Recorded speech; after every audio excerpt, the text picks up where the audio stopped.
साल था सन 1989 जब आर्कियोलॉजिस्ट के गोताखोरों ने समुद्र में कुछ ऐसा देखा जिसे देखकर उन्हें अपनी आंखों पर विश्वास ही नहीं हो रहा था। Whoa, look at that! That is definitely man-made! जैसे जैसे वो समुद्र की गहराइयों में जा रहे थे, उन्हें एक विशाल सा शहर दिखाई दे रहा था, जहाँ पर बड़े बड़े मंदिर और बहुत सारे महल बने हुए थे। मानो ऐसा लग रहा था जैसे किसी देवता ने स्वर्ग से उतरकर उसे बसाया हो। और जब उस स्थान की कार्बन डेटिंग की गई तो पता चलता है कि वो सारा शहर महाभारत काल से जुड़ा हुआ है। ये वही साल था जब हमारे आर्कियोलॉजिस्ट ने समुद्र के नीचे से द्वारिका को खोज निकाला था। और ये कहानी सिर्फ किसी खोज की नहीं बल्कि एक रहस्यमय यात्रा की है जो हमें प्राचीन भारत की महानता और रहस्यों से रूबरू करवाती है। गुजरात की गोमती नदी और अरब सागर के संगम पर बसा ये शहर द्वारिका, जिसे कभी स्वयं श्री कृष्ण ने अपने हाथों से बसाया था, लेकिन आज ये शहर कहीं समुद्र के लहरों के नीचे दबा हुआ है। आइए इस रहस्यमय सफर पर चलते हैं और ये जानने की कोशिश करते हैं, क्या ये वही द्वारिका है जिसका जिक्र हमें महाभारत में मिलता है। श्रीमद् भागवत महापुराण के अनुसार श्री कृष्ण का जन्म मथुरा के जेल में हुआ था, लेकिन उनकी सुरक्षा को देखते हुए उनके पिता वासुदेव उन्हें गोकुल ले आए और वहीं पर उन्होंने अपने निर्दयी मामा और मथुरा के अहंकारी राजा कंस का वध किया।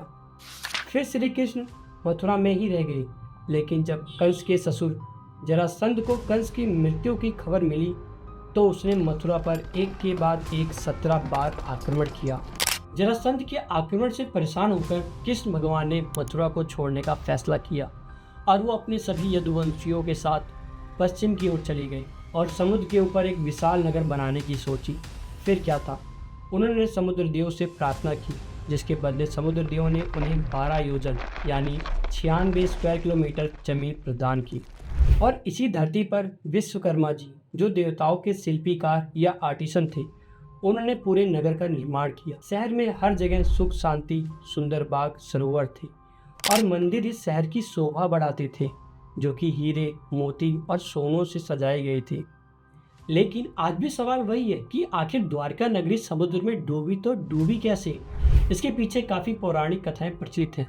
जैसे महाभारत के अनुसार जब कौरवों और पांडवों के बीच में युद्ध हुआ तो उस युद्ध में कृष्ण भगवान ने पांडवों की तरफ लड़ाई की एक सारथी बनकर। इस लड़ाई में कौरवों की हार हुई और पांडवों की जीत हुई, जिसके बाद गांधारी अपने 100 कौरवों पुत्रों को खो चुकी थी और वो इन सब का कारण श्री कृष्ण को मानती थी। इसलिए क्रोध में आकर गांधारी ने कृष्ण को श्राप दे दिया कि जिस तरह कौरव वंश का नाश हुआ है उसी तरह तुम्हारे वंश का भी नाश हो जाएगा। और हुआ भी यही, यदुवंशी आपस में लड़ लड़कर मरने लगी। ये सब देखकर बलराम जी ने अपने शरीर का त्याग कर दिया, जिससे दुखी होकर श्री कृष्ण जंगल में एक पेड़ के नीचे जाकर बैठकर अपने वंश के अंत के बारे में सोच रहे थे। तभी उनके पैर में तीर आकर लगता है, जो जरा नामक शिकारी ने कृष्ण के पैर को हिरण की आंख समझकर चलाई थी, जिसके पश्चात श्री कृष्ण भी अपने शरीर का त्याग कर अपने धाम को चली गई।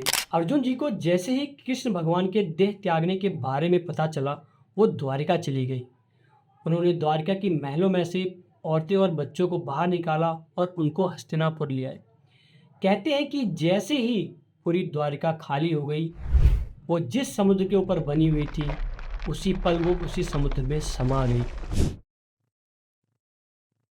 1963 में पहली बार द्वारिका को ढूंढने के लिए खुदाई शुरू हुई।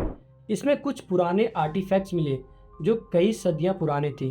हाँ, लेकिन इस साल कुछ खास हाथ नहीं लगा जिससे ये प्रूफ हो सके कि द्वारिका कोई काल्पनिक कहानी नहीं है। फिर साल आता है सन 1989, जब आर्कियोलॉजिस्ट सर्वे ऑफ इंडिया ने दूसरी बार खुदाई का काम शुरू किया और ये सब डॉक्टर SR राव के सुपरविजन में हुआ। उनके इस ऑपरेशन में कुछ मिट्टी के बर्तन और कलाकृतियों की खोज हुई और एक ऐसी चीज मिली जिसे देखकर सब दंग रह गए। एक 560 मीटर लंबी द्वारिका की दीवार, जिसका विवरण हमें महाभारत में मिलता है। फिर साल आता है 2007, जब ASI ने नेवी के कुछ गोताखोरों की मदद से समुद्र के नीचे खुदाई की और वहां पे पड़े चूना पत्थर के पिलर्स को ढूंढ निकाला। इस पिलर्स के सभी नमूनों को दुनिया भर के वैज्ञानिकों के पास भेज दिए और जब उस पत्थर की कार्बन डेटिंग की गई तो सभी वैज्ञानिक दंग रह गए, क्योंकि उनके कार्बन डेटिंग से ये पता चलता है कि ये चूना पत्थर लगभग 9500 साल पुराने हैं, जिसको देखकर ये साबित होता है कि द्वारिका नगरी कोई काल्पनिक कहानी नहीं, एक बीता हुआ कल है। आधुनिक काल में वैज्ञानिकों का मानना है कि द्वारिका के डूबने के पीछे का कारण कोई प्राकृतिक आपदा भी हो सकती है, या 9000 साल पहले जब धरती पर आइस एज खत्म हो रहा था तो समुद्र का जल स्तर काफी तेजी से बढ़ा, जिसकी वजह से भी द्वारिका डूब सकती है। हालांकि इन सब बातों पर अभी भी साइंटिफिक रिसर्च चल ही रहा है, लेकिन अभी तक जो भी समुद्र के नीचे द्वारिका के अवशेष मिले हैं उससे ये बात जरूर साबित हो जाती है कि द्वारिका नगरी कोई काल्पनिक कहानी नहीं थी, वो सच में हमारे अतीत में एग्जिस्ट करती थी। आज का सफ़र बस यहीं तक। आपको वीडियो अच्छी लगी हो तो इसे लाइक करें और हमारे साथ एक नए सफ़र में जुड़ने के लिए चैनल को सब्सक्राइब जरूर कर लें। और हाँ, कमेंट में आप ये ज़रूर बताएं, क्या आपको द्वारिका नगरी एक काल्पनिक शहर लगता है या सच में आपको लगता है कि वो कभी एग्जिस्ट करता था।